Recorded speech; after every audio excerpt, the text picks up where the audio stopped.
Good morning and welcome to the July 21st edition of Partner First. Today, we're going to be talking, as always, with thought leaders, subject matter experts, and vendors of note in the MSP space. Today is absolutely no different. We are going to be joined by some awesome entrants into the MSP space, industry veterans. Let me be clear on that.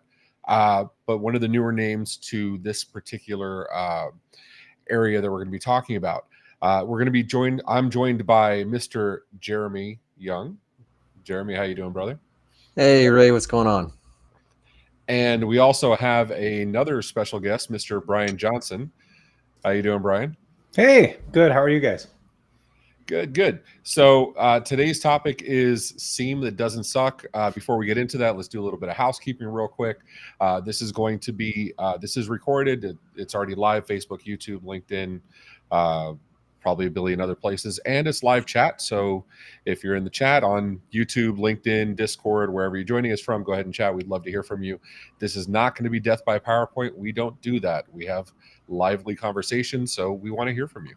If you're a Blumira partner, if you're looking at Blumira, if you have a SIEM solution in place now or not, we want to know why. So make sure you chat. And this recording will be available immediately after on all those platforms I just said.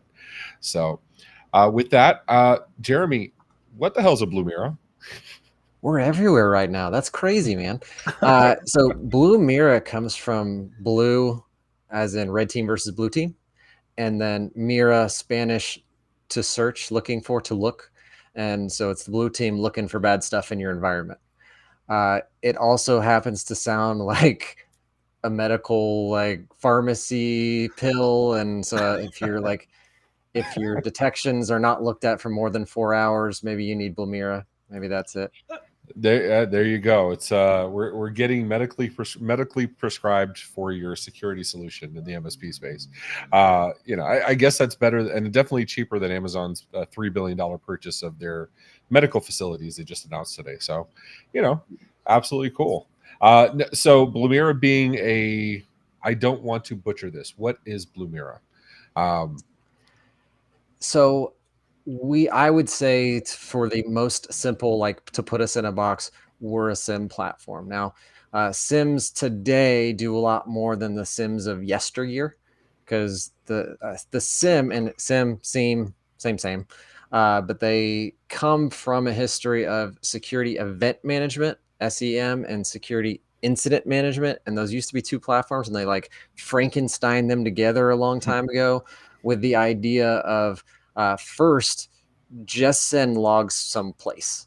And oftentimes that was like not much better than a syslog server. So cutting forward to today, modern SIEMs, it brings all your logs from all the various things.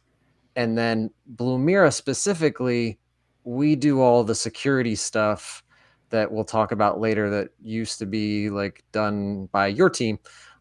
To get you to good security outcomes for detection and response. And by the way, we achieve the compliance requirements that you need along the way. I love it that our good buddy Tom Lawrence never misses an opportunity for a good pun. If you have a detection incident lasting longer than 4 hours, seek your CISSP professional. That's wonderful.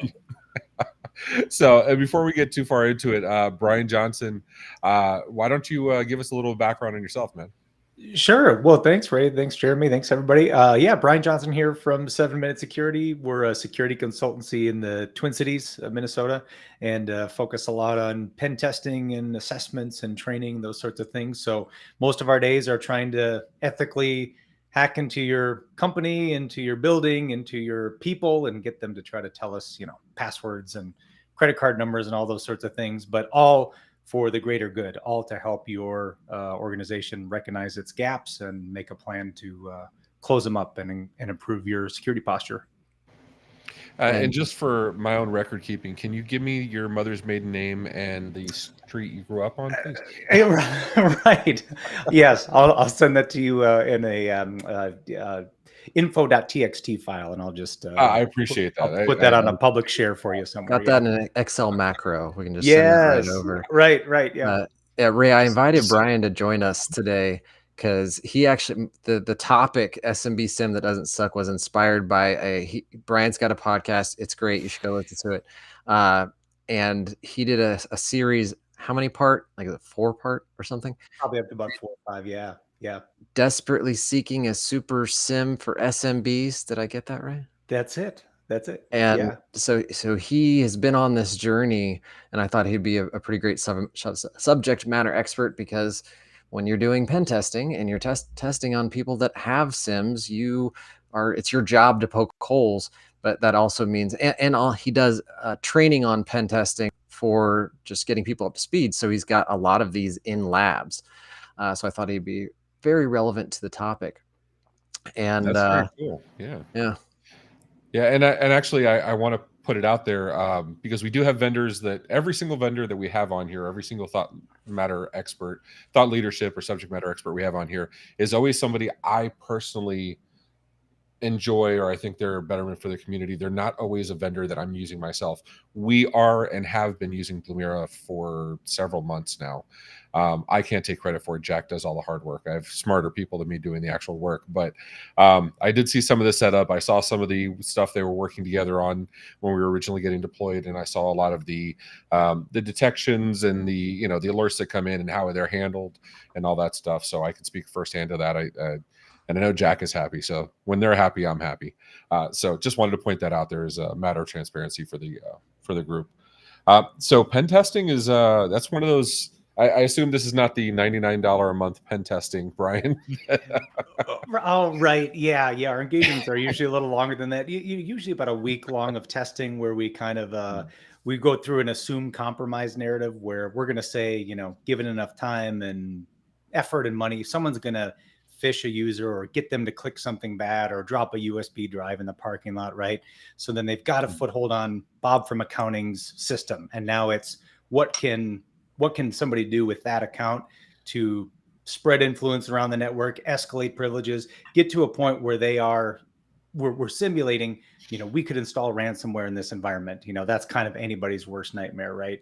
So we want to kind of explore how we might be able to get there, the multiple paths to get there, and then what kind of tools and techniques could be put in place to, get you early warning signs along the way that these bad things are happening. And that's kind of, as Jeremy said, that's kind of how we got connected, because we started a podcast series going, man, it's really frustrating for SMBs. I can't find, number one, an affordable, and number two, an effective SIM that's actually kicking up alerts that the blue team should care about. And I think, Jeremy, that's when you reached out over LinkedIn and said, hi, we'd like to introduce ourselves. We're Blumira.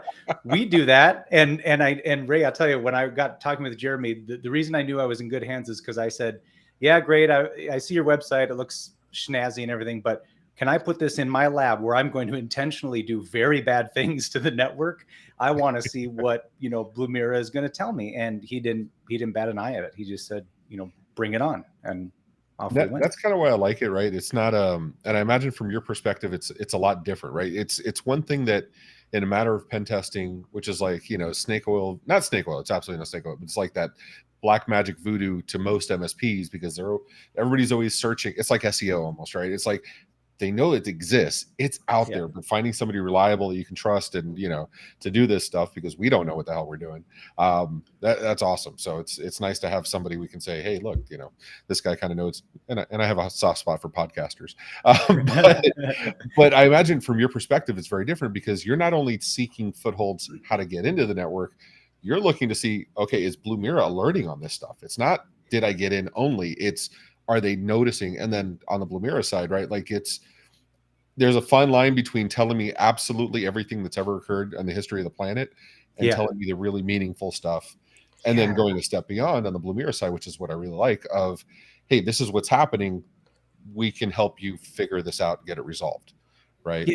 Yeah, totally. You hit it on the head, where it's like we'll get into a pen test and they'll say, well, we've got system X that is going to tell us all the sorts of things you're doing with your various attacks and getting escalated privileges and so on and so forth. And then the sad end to a lot of those stories is when we get to a point where we've compromised the whole network, one of the things we do is we dump out of the domain controller where everybody's user accounts are. We dump out their usernames and all their password hashes, which is kind of, I joke with Jeremy, it's what I call the finishing move to your Active Directory environment. It's like arguably the worst thing that could happen to your internal network. We've done that, and then the SIM kicks up an alert. And then the company's all happy. They say, "Oh, Brian, we got you. We saw you did something with hashes and we're on to you." And then I have to deliver the bad news of like, it's game over. It's a fatality for your internal network. You caught us when we were done. When a ransomware actors, got their finger on the trigger of deploying malicious software, you caught us a millisecond before we could have done completely awful things. Well, and that's tough, right? That's tough to be that close to the bone, but still be meaningful alerts. Like that's challenging. so the overall kind of why SIEM at all is getting those early detections, so you're not relying on something to just show the finishing moves, because at that point it's too late, right? Once you get past about halfway through the attack chain, you're pretty much too late. So it really relies on getting more visibility to more things, so you can have a better chance of catching all attacks in the earlier stages to not get to those eventualities. And if you look at our space, if you look at MSPs, if you look at SMB, the majority of the security budget goes towards endpoints. And the majority of the budget gets spent on things that are primarily signature-based detections on endpoints and Windows servers oftentimes too. Now, there are plenty of MSPs that do way more than that, but at a very high level, that's what it's been for quite a while. We're seeing requirements and other compliance and just everybody catching up and wanting to be better at security that's changing.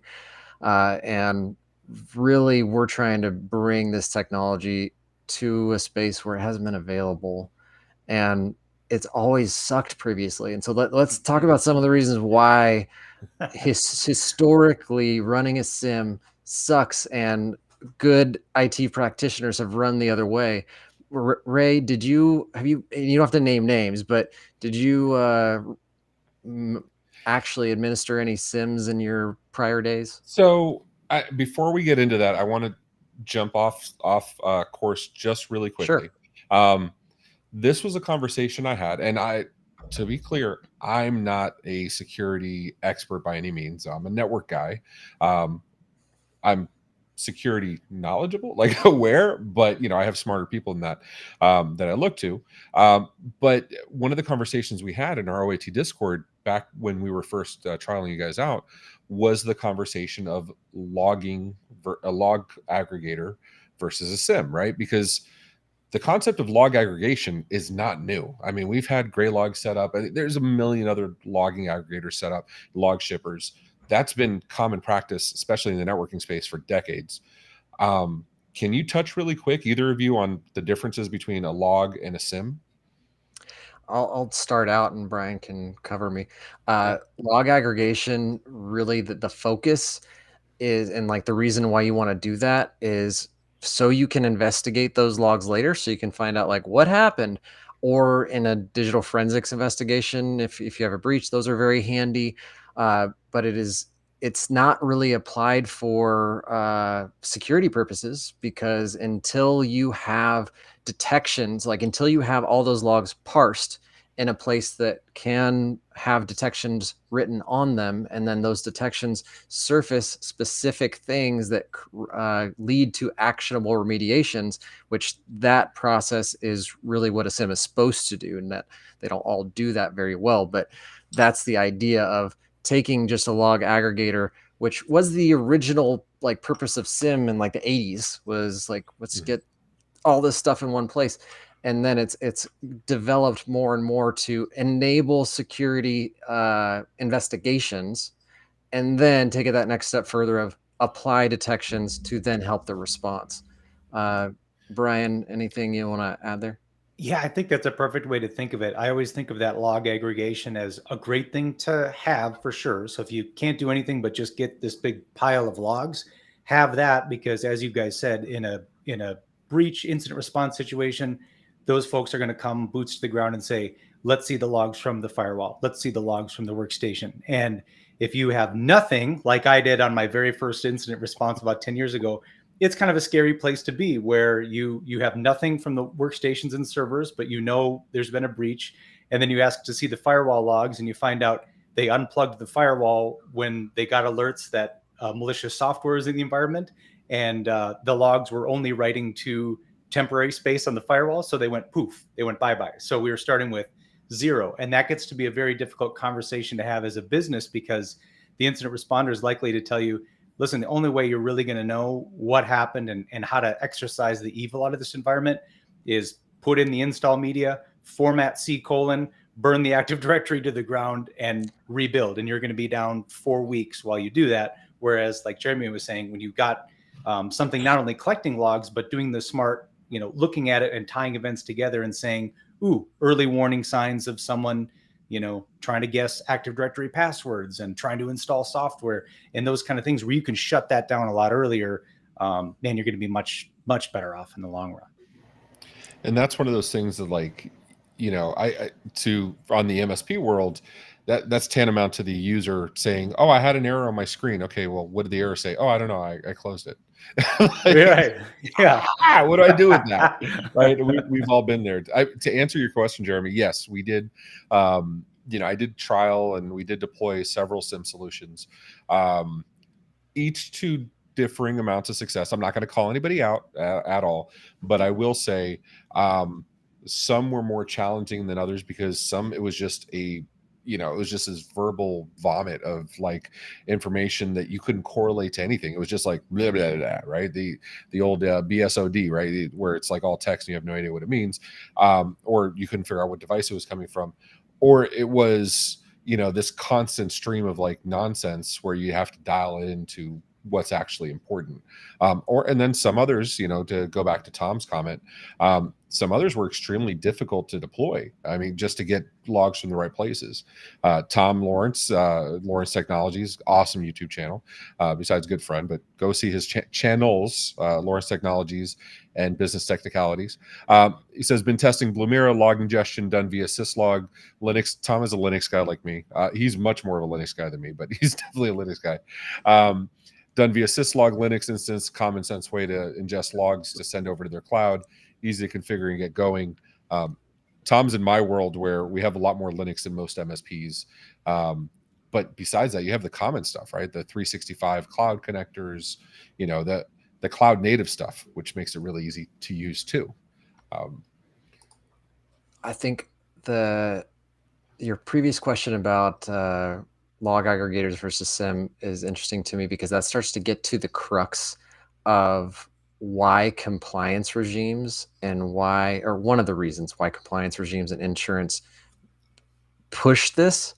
Because like PCI, CMS, all of the acronyms are like, you should have at least 1 year of log retention. And that's been around for a long time. That's why a lot of the log aggregations exist. Not all things are created equal, though. Like having a syslog server in your own environment, where if attackers are getting in, they can just delete all of them, or like timestamp them to where you don't know where you are in the history of time, versus a third party that they apply their own timestamps and they're immutable and they're backed up other places. Those are different things.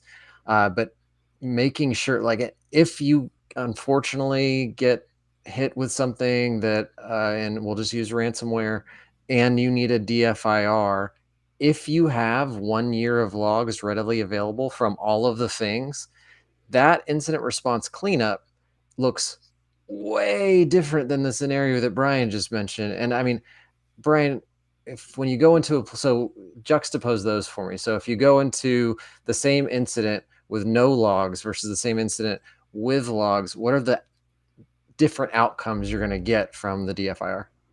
Yeah, and we play more on the red team side of the world, and bring in the blue team IR folks. But often what they'll tell me is, hey, with logs from all the things, Office and local Windows systems and servers, we were able to pretty quickly build a timeline and say this was a compromised business email account. They tried to install, malware on a system, but that system didn't have local admin privileges. So yes, the EDR went nuts. Yes, the company got super scared and everybody's shoulders went up, but it didn't actually become anything bigger than that. Again, to your point, Jeremy, when you go in with no logs, right, and all you have is a bunch of scary looking alerts from the firewall and the EDR system, it can look a lot worse than it is, or it may be a minor thing. It's just super hard to tell because you just don't have the context. right? You can have a business email compromise that ends up costing you $50,000 when it really didn't do anything, if you don't have the proof to show that it didn't do anything, and vice versa. But yeah, so there's a lot of reasons why you want to keep logs around before you even get to the use case of applying detection and response to it. Real quick, I want to, Dan out of Suffolk IT asked, is pricing public on this? We are going to answer that later. I'm specifically holding that back because I want to make sure you get the good information first. I know we all lead with price sometimes, and Blumira definitely has a very attractive option for MSPs, but I want to leave that to the end because the important stuff is, does it work and is it easy first?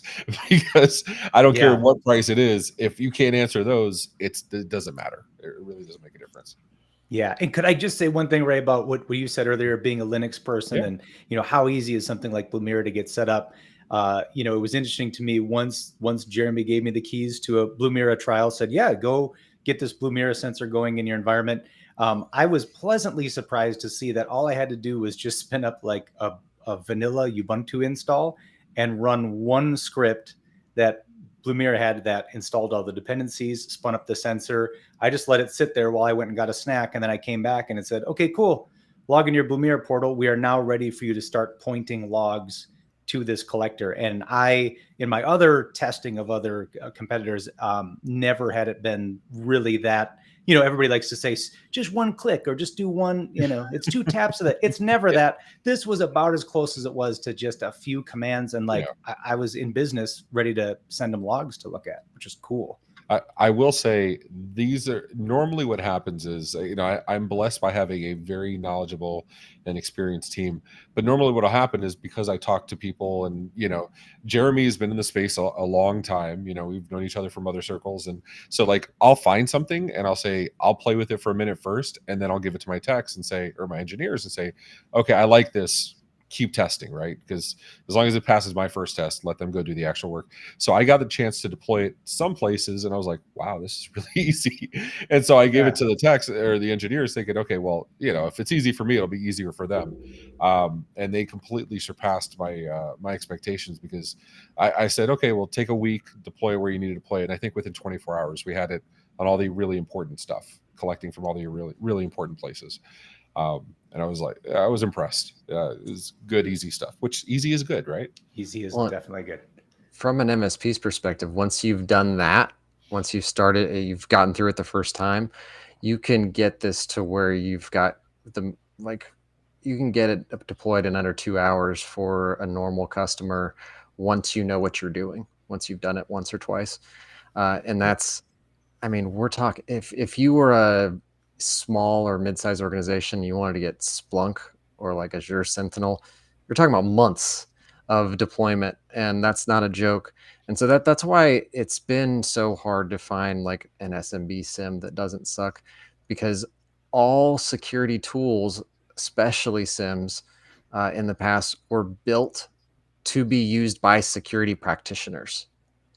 And once you get down below a certain threshold, there's not a lot of security practitioners out there. And so really our purpose has been to make a SIEM platform, and it has elements of SOAR, because we do some automated response with some dynamic block listing. We do provide some workflows, but the reason we do all of that is to make this usable for IT people. And because we understand that there's just none available, none in the MSP space, but at the SMB level, they don't have any security people. And for those, I was one of those that I had to ask, what's SOAR a while back? It's security orchestration, automation, and response. I had to go double check that I was getting the acronym right. Thank you for that, Ray. Yeah. It's basically that automated response, right? It's the next step of, oops, something happened, let's fix it. And, to any MSP that's doing, RMM automation, that's been commonplace for 10 plus years or more. It's just taking that from a security perspective, right? That's basically what it is. Yeah. And what larger organizations find is that they go and they spend months deploying a big SIEM and write all their custom integrations into all the things they need, and then write all the, apply all their detections. And then they realize, oh crap, how do I security gets so segmented in larger organizations when it's really the IT people that have the access necessary to do the remediations. And so then trying to bug IT people becomes a full-time job to remediate stuff. So they then buy another platform, which is just as expensive as the SIEM was, if not more, to try and automate those responses for like the top 10 things that are continue to trigger. And that's why so much of this becomes, I think Google just bought Simplify for, I don't remember how much, but it was a lot of money to try to plug into Chronicle, which is their kind of SIEM platform that they've kind of built out internally. And it's because it created too much, Chronicle created too much noise. And so they needed help to get to that automated workflow because, again, not enough people to go around. So building a platform where the security expertise is baked in and not bolted on is really necessary if you're going to have any luck in this space. Yeah, oh, absolutely. Brian, that been your experience as well? Yeah, for sure. I mean, as I was saying, it was really easy to get it all spun up, and then I didn't take long to just push out a little GPO, a little group policy file to install it to all my lab systems, and I had them, all talking to Blumira, and off we went. And what was fun too, Jeremy, you're talking about just at a certain threshold, SMBs maybe not, having security expertise.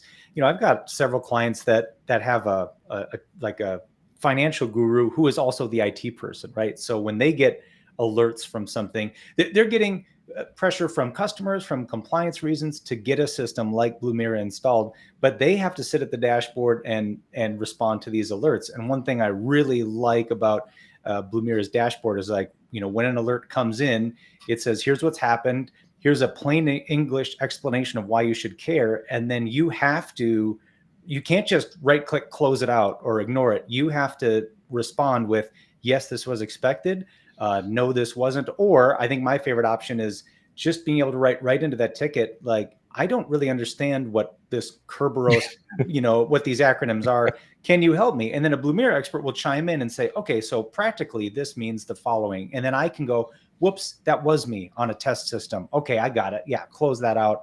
Or, can you give me a little bit more context here so that I can understand, if I should care or not, which is awesome. That's the real trick, right? Like, it's not, as I said, like, I have very smart people that work for me. I am security aware. I try to stay up to date as much as I can without being a tried and true, like, security practitioner as a professional.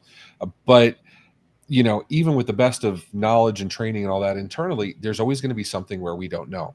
So having those vendors that you can say, okay, in the same ticket, not send a separate support ticket, not pick up the phone, like in the same alert, you're able to communicate with the team on the vendor side and say, hey, can you help me out? I don't really understand this. What does this mean?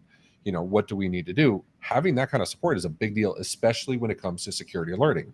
Because that's the time you need to act quickly. That's not you're behind the eight ball no matter what you do, right?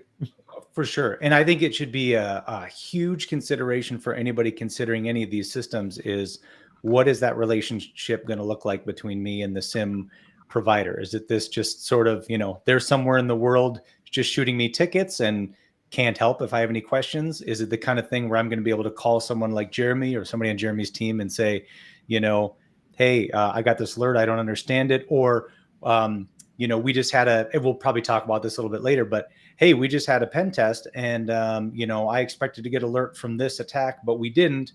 Why is that? And if you're working with a group like Blumira, they're going to welcome the conversation and be like, well, let's figure out if there was like a blind spot or if there's just something we don't have a detection for.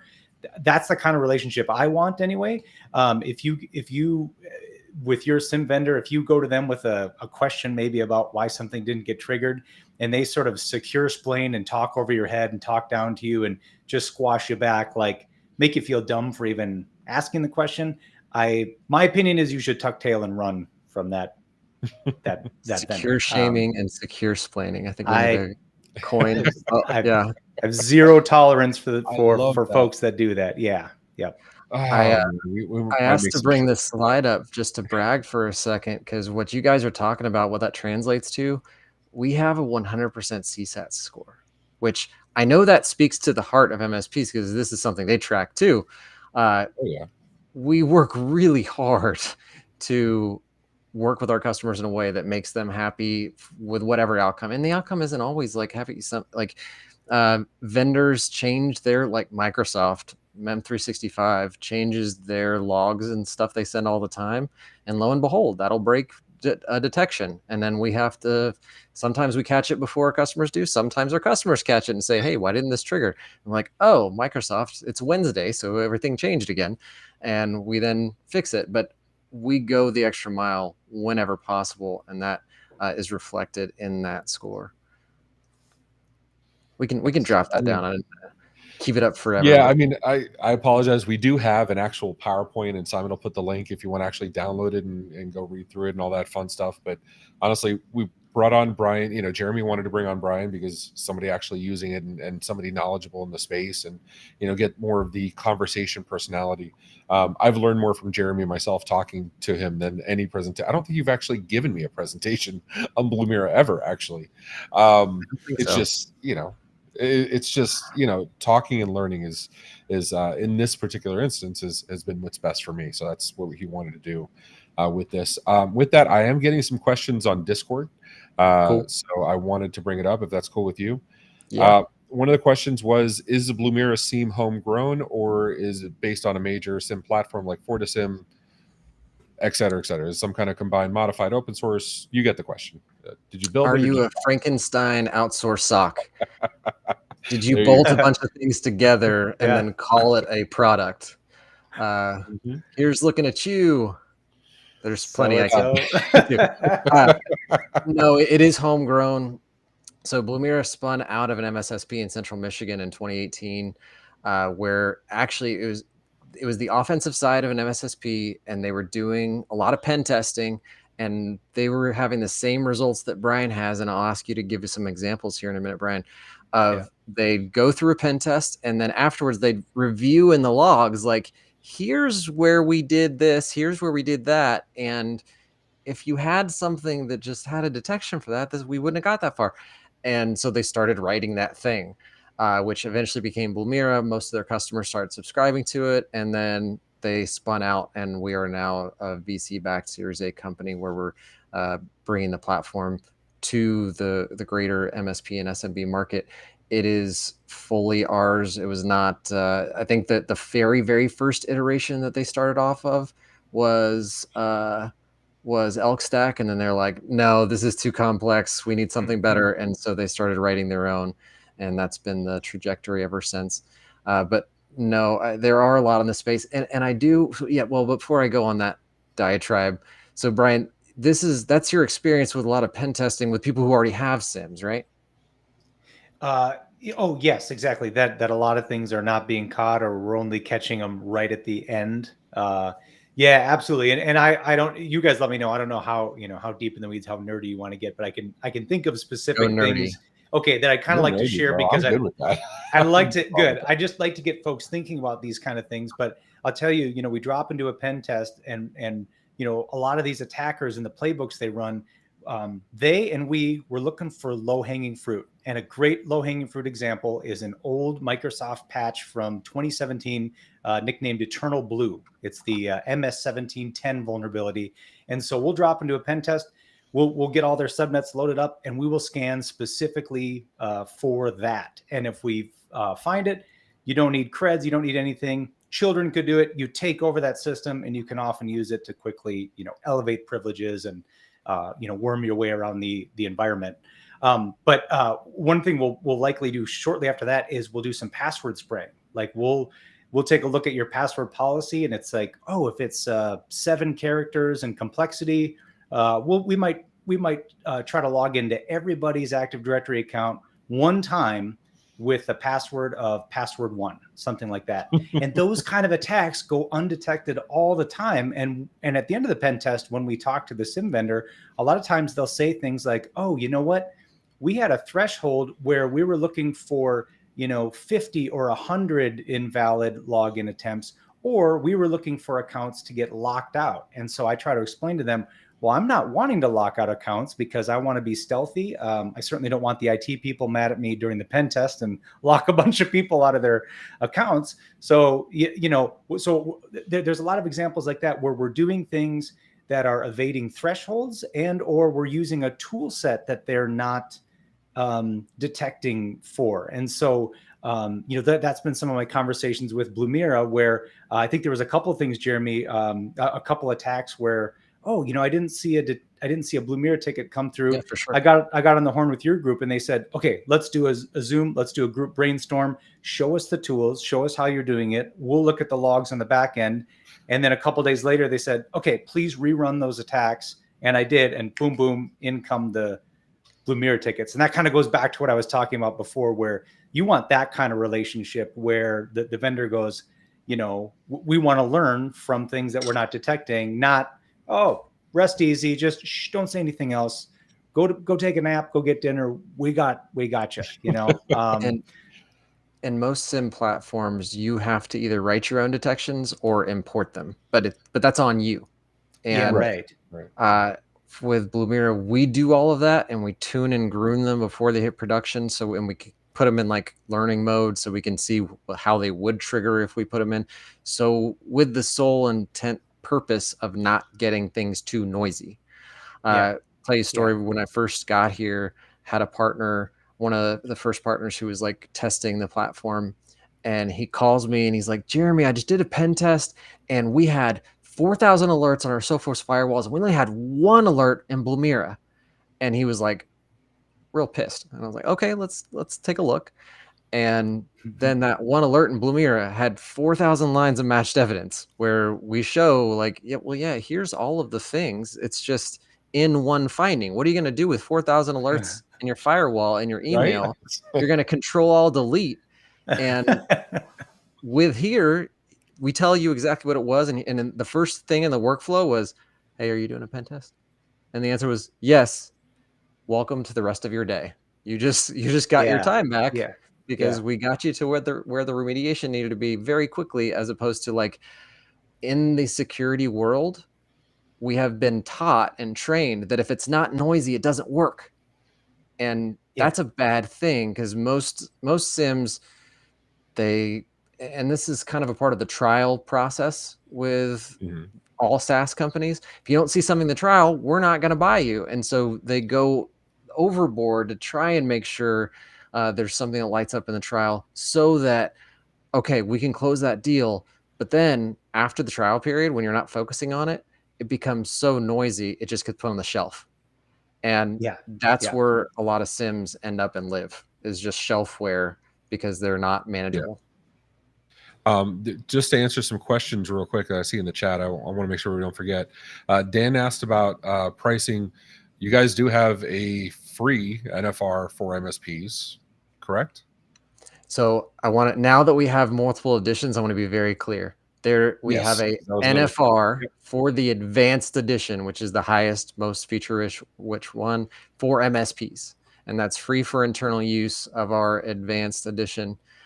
We also have a free edition, which is just Microsoft 365 only, which as MSPs, you can actually use that with your customers, to whether existing customers to get them in the funnel to get them up to advanced, or with prospects to say, hey, free Office 365 monitoring to grow your business with new prospects. So we're trying to extend the product-led growth approach that all VC-backed SaaS companies use to our MSP partners. Which is, and I'll echo Dustin here, it's awesome. And thanks for answering that. That was James. I don't know if it's James or Mike. I'm pretty sure it was James asking about the NFR version. But to know that there's a free basic version for 365, and let's be honest, that's a major source of alerting. To know that you can try that out with your clients and see how it works. But I want to make sure we don't kind of glaze over that point of like, sometimes you just don't get any alerts. There's nothing wrong with that. That was one of the things, like, well, you were at Huntress before before Blumira, and many places before that we'd all be familiar with. But Huntress is another one of those that for a long time. I mean, I'm one of the original Huntress users I was back in 2016, and I have systems that to this day have never had a huntress detection. That's not a bad thing. That doesn't mean it's not working. You know what I mean? So it's like with the SIEM now, if you're 5 years and your SIEM hasn't caught anything, go play the lottery. But but it's one of those things, like, no alerts is not a bad thing. You want alerts on the meaningful stuff. So I just want to kind of stick to that. Real quick, some other questions I got on Discord, specifically about the platform. Do the users have, the MSPs have access to the actual SIEM, so they can, look for their other threat hunting, or is it just alerts that you bring to the forefront? All of the data that is integrated and sent to Blumira, you can see. And so it comes in, we parse it, and then through our report builder, you can see any of the data. We support custom detections, but we write them for you. So you're not going to go in there and write your own detection. But if you need something specific, because you've got a customer that wants to see, I want to demanding to see all account lockouts or whatever the case may be in a specific way, we can write a custom detection. But for the purpose of keeping things not noisy, we don't get that far in allowing end users to use or to do certain things, because we don't want to have anybody DDoS themselves, essentially. Right. Now, I mean, I can speak to that too. As a VoIP provider, we did need some custom detections created, or we didn't know what we needed at the time. We talked and worked it out with the support team and said, we're trying to monitor this alert for this. And what ended up happening was they gave us the data and said, okay, let's write a custom detection for this specifically. And that was actually a pretty smooth process. It was pretty cool. I did not expect it. I expected it to be yes or no. And it was yeah, no, we'll take care of you. Don't worry about it. Let's talk it out. There's two paths you can go, because there's custom detections that will end up in a finding. And since all the data is there for you, you can also do a scheduled report. And because sometimes you just want to review things on a weekly or monthly basis, as opposed just to see if there's any oddities versus I need a finding on something. Findings are what we call alerts. That's the same thing. It's the same thing. Findings, alerts. Listen, don't security explain to me, all right? So yeah, back off, Jeremy. So I'm another just question translating marketing speak. Nice. There you go. Are all Blumira staff US based? This came from a partner that is heavy into the FedRAMP Gov stuff, CMMC play. You know the type. Yeah, our Google Cloud is Central Region US only, and all the people who have access to that are all US based. Awesome. And I think that covers all of his questions. Yep, all the staff, all US based. Yep, he did. And if you guys have questions in the chat or anything, or if you're using Blumira, I'd love to know too. But if you guys have questions in the chat, let us know, because we have experts on here. Or let's just try to stump Brian. It won't be hard. It won't be hard. While people are thinking of some more questions, I thought of one. As we think about things that we do in a pen test, that we do early in a pen test, that almost always go undetected. I wanted to give your listeners a little tip to do a little Google search, investigate an attack called curb roasting. And I'll just give you kind of the plain English description of curb roasting. So when in your Active Directory environment, if you're going to run something like IAS or SQL or something, and a lot of environments run that under a service account that is also a domain admin. So they might have an account called SQL service or IAS service. Okay, they got services running under that account that is also a domain admin. With the curb roasting attack, what happens there is literally any Active Directory user can launch an attack that gives them a list of those users and a password hash for that user that they can take off to some cloud cracking supercomputer and try to crack the plain text hash. So a lot of our pen tests follow that narrative, where we drop on the environment, we do the curb roasting attack, we crack the SQL service password, and we're domain admin. And this all happens before morning snack time. Okay. So you would want to, and this is something you can do without any harm. You can actually do this against your own environment today. It doesn't hurt anything, but I've rarely seen a solution detect this. But Blumira does have a detection for this. And to my knowledge, somebody can correct me if I'm wrong, but nobody should be doing the curb roasting attack for anything other than evil purposes, right? So if it's your pen tester, if it's some friend on your network, if you're getting a free pen test, you know what I mean? And somebody does the curb roasting attack, you definitely want to know about it. It is for sure a warning shot of uglier things to come in your Active Directory environment. So again, it's awesome when you see that trouble's brewing, right? And you can take action on it. You don't just want to detect the finishing moves and things I was talking about earlier. Nice. Well, and I want to share the gentleman that was asking me the questions on Discord about the US staff and the custom alerts and monitors. He said, thank you. Those answers were were really the correct answers, if that could be such a thing. So you definitely won some people over with those answers, by the way. Yeah. And I got one more person from Discord. You'll probably know who it is for me asking the question, but it affects both of us. PFSense support. Working on it. We've got, if you get syslog out of whatever it might be, our sensor supports syslog. And so you can just send syslog over to the IP address of the sensor. It's going to send up to the cloud, whether we have a parser built for it yet or not. And whether we have detections built once the parser is built are different questions. But Right. you can get syslog over to the sensor. It will get it into the platform. It'll come in as unparsed. And then if you work with your counterpart at Blumira, we can get reports on, and we can write custom alerts on unparsed syslog data, depending on what you're looking for. So that's fair. I mean, it's not a native sensor, but you still have a way to get the data in. That works. I mean, that's fair. And it's on our PFSense and Ubiquity stuff are both kind of on the to-do list for getting parsers set up. Yeah. And then we have Tim Golden of Golden Consulting. If you create a free account for a client, is it difficult to add later to your MSP portal? Yes, the portal is multi-tenant. I'm not over speaking there, am I? If you create a free account for a client, is it difficult? No, not at all. So if you create a free account for a client, it's just a request to msp@blumira.com. And the next, I was hoping it would be out before now for the purposes of this webinar, but we've got it into testing now. We're doing a MSP portal. And so the product is multi-tenancy by design, by nature, but we're making it more manageable by letting you add your own accounts, letting you add your own users in bulk. And that's going to be into the product sometime in August. And that will make all this easier. And we'll continue to do things to make things easier, ConnectWise integrations, I know the things that engineering takes time apparently. So we just have to be patient.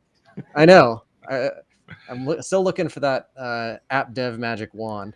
But anything like this that you see you're not sure, you can of course email msp@blumira.com. That'll get to me and my team. But also, and Ray, I put it in the chat, blumira.com/ideas is our feature request page.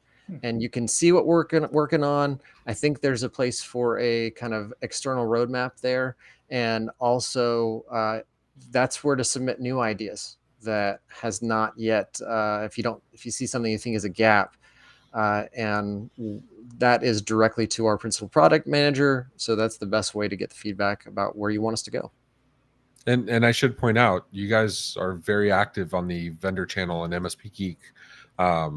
There's a lot of vendors in MSP Geek, but you guys are definitely top 5% of actually interacting with the MSPs and giving good feedback and stuff like that. So I definitely want to commend you on that, because I'm all about the community thing. I need to make the switch over to Discord. We use Slack internally, and so it's just so much easier. So I need to bring up my Discord, so I'm not relying on the bot. But yeah. Breaking news: SaaS company uses Slack. What a surprise! Right. I know all my buddies that use all my SaaS buddies that are developers and their companies. It's all Google Meet, it's all Google Workspace, it's all Slack, and I'm like, come over to 365, come over to the dark side. But Yeah. We just need to. Everybody just needs to use Teams, and we'll be done with it. Oh yeah, because that's not miserable, right? Speaking of, actually, we should probably wrap this up, because I'm sure Office 359 will go down yet again this week. We're at the top of the hour. Anything else people should know? Thank you. Slack Google's away. All right, Tom, you've had enough fun in my live stream. But whatchamacallit? No, thank you so much, guys. Is there anything else the community should know before I let you go? Well, we did have that question earlier about pricing. I put it in the chat earlier. There's actually a whole article on it, but it's kind of looks like this. So we do have free for internal use for MSPs, again, of the advanced edition. And you can get to that by just going to blumira.com/MSP.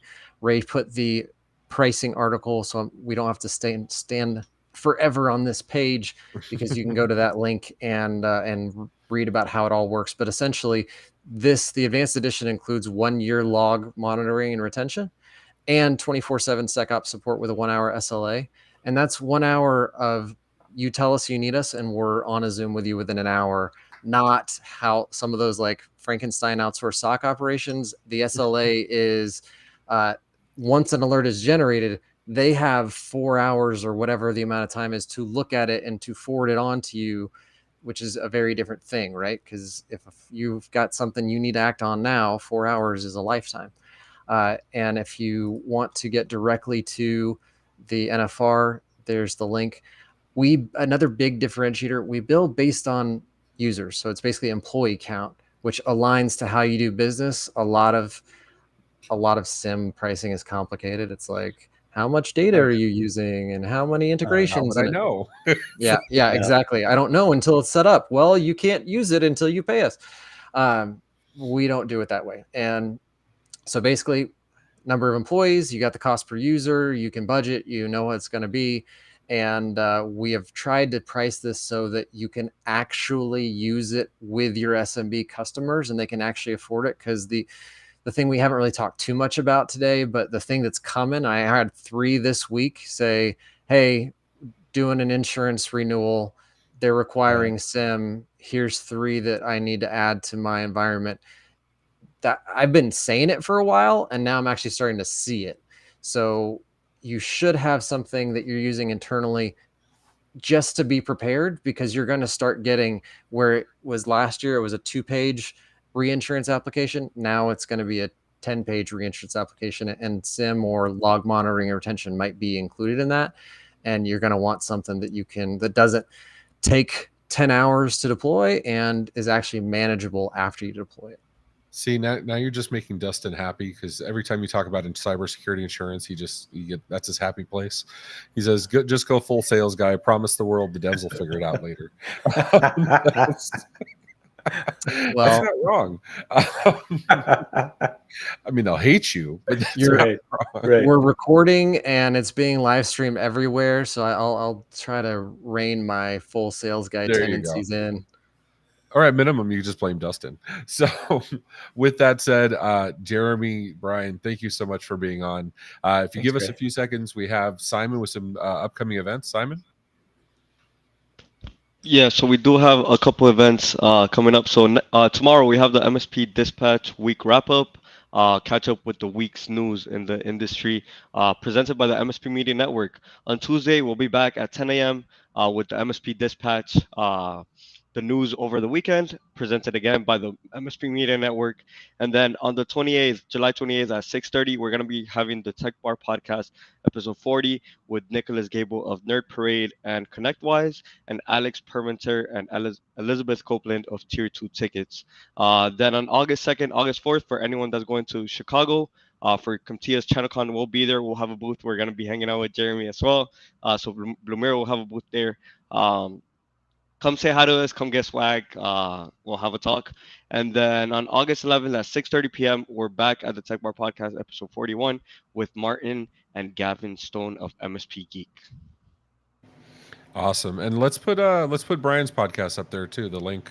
So you guys can go check out Brian's podcast, because make sure to right on time, the chatbot, make sure to like, subscribe, and thumbs up.